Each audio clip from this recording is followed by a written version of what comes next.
నమస్తే, welcome to our channel. నేను మీ పద్మావతి. ఈరోజు మనతో పాటు ప్రముఖ ఆధ్యాత్మికవేత్త డాక్టర్ లక్కరాజు నిర్మల గారు ఉన్నారు. నమస్కారం అమ్మ. నమస్తే అమ్మ, మనం పూజ చేసేటప్పుడు మనకి కొన్ని సంకేతాలు తెలుస్తాయి. కొన్ని చెడు సంకేతాలు ఉంటాయి, మంచి సంకేతాలు కూడా ఉంటాయి. మరి అలాంటప్పుడు ఎటువంటి సంకేతాలు తెలియడం వల్ల మనకి మంచి జరుగుతుంది, మనకి, మన కుటుంబానికి, మన ఇంటి మొత్తానికి కూడా ఇక నుంచి మంచి రోజులు రాబోతున్నాయి అని తెలిసే సంకేతం ఏదైనా ఉంటుందంటారా? చాలా ఉంటాయి. పూజ ఏకాగ్రతతో ఆ విశ్వమే దేవుడు, దేవుడే నేను అనుకొని మీరు ఏకాగ్రతతో పూజ చేస్తున్నప్పుడు నాన్న, ఆ విశ్వానికి డెడికేటెడ్గా నీవే సర్వస్వంగా భావించాను. శివుడు అనుకుంటావో, విష్ణువు అనుకుంటావో, రాముడు అనుకుంటావో, అది నీ కర్మానుసారంగా కలిగినటువంటి భావన.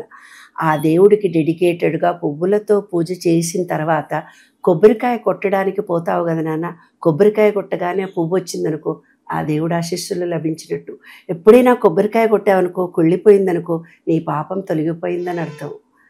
పూజ చేసావనుకో, విశ్వం దేవుడి మీద నుంచి పువ్వులన్నీ నీ మీద రాలాయి అనుకో, ఏవో పూలు కొన్ని నీ మనసులో కోరిక అనుకోగాని తదాస్తు దేవతలు నీకు తదాస్తు ఇచ్చినట్టు లెక్క. అలాగా పూజ చేస్తూ పోతున్నప్పుడల్లా ఒక గంట మోగడం కానీ, ఒక మంచి విషయాలు వినిపించడం కానీ జరిగితే అవన్నీ శుభ సూచకాల కిందకే వస్తాయి నాన్న.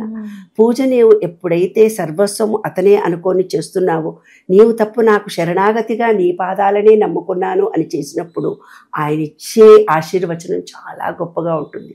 చాలా గొప్ప గొప్ప అనుభూతులు కలుగుతాయి నాన్న. ఒకటి ఏమిటిదంటే, మెయిన్గా ఇవన్నీ సూచకనలు, కానీ బాడీలో నీకు ఎనర్జీ లెవెల్సే పెరిగిపోతాయి. నీవు అంతఃపూర్వం లేవలేను అనుకున్నప్పుడు ఆరోగ్యం బాగైపోతుంది. మంత్రాలయం పీఠాధిపతి నాకు ఒక మాట చెప్పాడు. నేను అడిగాను, మీకు కూడా జబ్బులు చేస్తాయి, జ్వరాలు వస్తాయి, మీరు ఎలా కంట్రోల్ చేసుకుంటారు అంటే, నేను ఆ స్వామికి జ్వరంతో ఉన్న ఆ స్వామికి, నాయనా ఇవాళ నా జ్వరం పోయింది, నీకు పూజ చేస్తున్నాను అనుకొని నేను ఉత్తలకు వస్తాను. అభిషేకము పూజ చేసి ఉత్తరికి రాగానే 108 టెంపరేచర్ ఎంతో ఉండి బయటకు వచ్చేసరికి టెంపరేచర్ తగ్గిపోతుంది అన్నాడు ఆయన. కాబట్టి మనలో ఉండే విశ్వాసము, ప్రేమ, నమ్మకము, ఆ స్వామికి పూర్తి శరణాగతే మీ బాధలు, కష్టాలు, కన్నీళ్ళు, అనారోగ్యాలు అన్నీ ఆయనకు అర్పించి నేను సేవ చేయడానికి వచ్చాను, నా విద్యుక్త ధర్మాన్ని నేను చేయడానికి వచ్చాను, నాకేం కావాలో నువ్విస్తావని కోరుకోవాలి. నాకు అది కావాలి, నాకు ఇది కావాలి, ఇది కావాలి, ముందే చెప్పేసుకుంటాం, ముందే బాధలు పెట్టి ఏడుస్తుంటాం. కాదు, నీవు ఒక బాధ ఇవాళ పడుతున్నావు అంటే నీ కర్మ పరిపక్వత జరిగినట్టు లెక్క అనేది శాస్త్రం, విశ్వనియమం.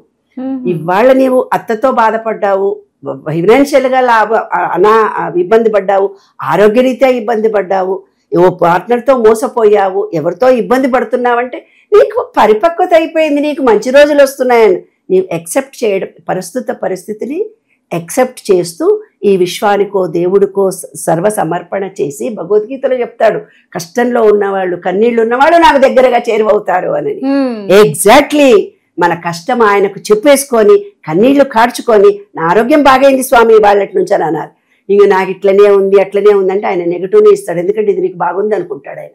కాబట్టి ఎవరికి ఏ కష్టాలు వచ్చినా కన్నీళ్లు పెట్టి నెగిటివిటీతో శారీరకంగా బాధపడుతూ ఉన్నట్టయితే నెగిటివ్నే వస్తుంది. ఎప్పుడూ పాజిటివ్ ఎనర్జీని స్వీకరిస్తూ ఉండాలి.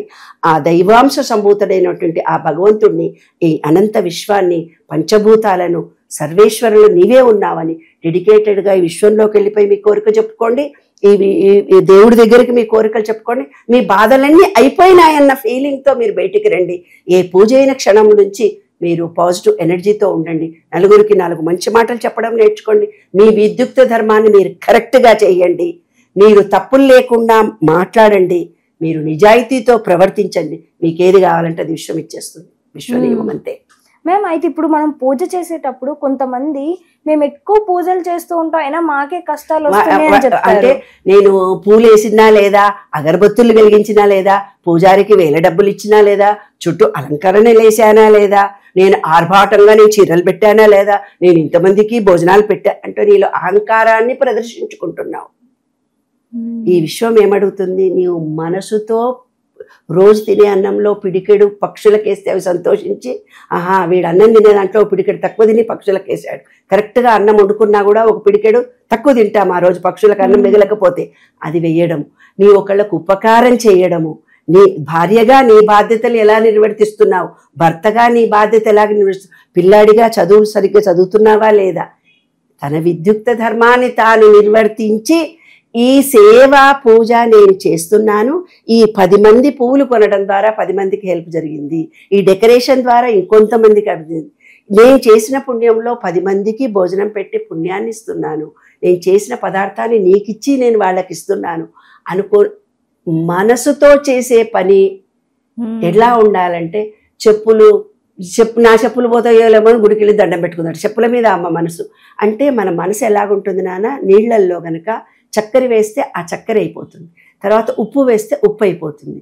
నీవు మనసుతో దేవుణ్ణి ధ్యానం చేస్తూ ఉన్నప్పుడు చక్కెరలాగా మంచిని ఆశిస్తే, నేను చేస్తున్నటువంటిది సర్వసమర్పణగా నీకు చేశాను, నా ఆర్భాటంతో చేయలేదు, నీవే సర్వస్వం అనుకోని చేశాను, ఇంత చేశానంటే నువ్వు మా ఇంటికి వాళ్ళు వచ్చావు, నువ్వు అతిథిగా, అందుకని నేను ఇంత ఆర్భాటంగా.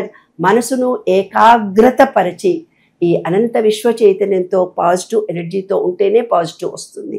ఎవరు వచ్చిపోయినారో ఏమో, ఉన్నారో లేదో, పనోళ్ళు వచ్చినారో లేదో, నా చుట్టాలు వచ్చినో లేదు, నా ఫ్రెండ్స్ వచ్చి నాకు గిఫ్ట్లు ఇస్తున్నారో లేదో, నీ ఆలోచన అంతా ఇట్లనే ఉంది. ఎన్ని పూజలు చేస్తే ఏం లాభం నాన్న, నీవు ఇంకెవరన్నా ఏదో తేవాలన్న ఆశతో నువ్వు దేవుడిని పూజ చేస్తే, దేవుడు నేను ఇంత చేస్తే నాకు అయిపోతుంది అనుకొని చేస్తే కాదు. నా కర్మ పరిపక్వత అయిపోయింది, నా కష్టాలన్నీ పోయాయి, నేను ఇప్పుడు పాజిటివ్ ఎనర్జీతో ఉన్నాను అనుకొని చేస్తే నీకు మంచి జరుగుతుంది, తిన్నోళ్లకు వచ్చిన వాళ్ళకు కూడా పుణ్యం జరుగుతుంది. ఆర్భాటాలు చేసినంత మాత్రాన కోరికలు తీరవు. నీలో పరివర్తన, నీ ఆలోచన విధానం ఎప్పుడైతే మారుతుందో, మంచిని చూడడము, మంచిని చేయడము, మంచిని ప్రోత్సహించడము, నీ విద్యుక్త ధర్మాన్ని చేయడం ఎప్పుడైతే నీలో పరివర్తన కలుగుతుందో, ఏ చిన్న పూజ చేసినా చాలు, దేవుడి దగ్గరికి వెళ్ళి దండం పెట్టుకున్నా చాలు, బర్రం అంటే నెత్తి చుర్రుమంది అన్నారట ఎవరో. కాబట్టి భక్తి అనేది మనసులో ఉండాలి, తర్వాత ఆర్భాటంలో కాదు. అమ్మ, చివరిగా ఒక్క ప్రశ్న నాది.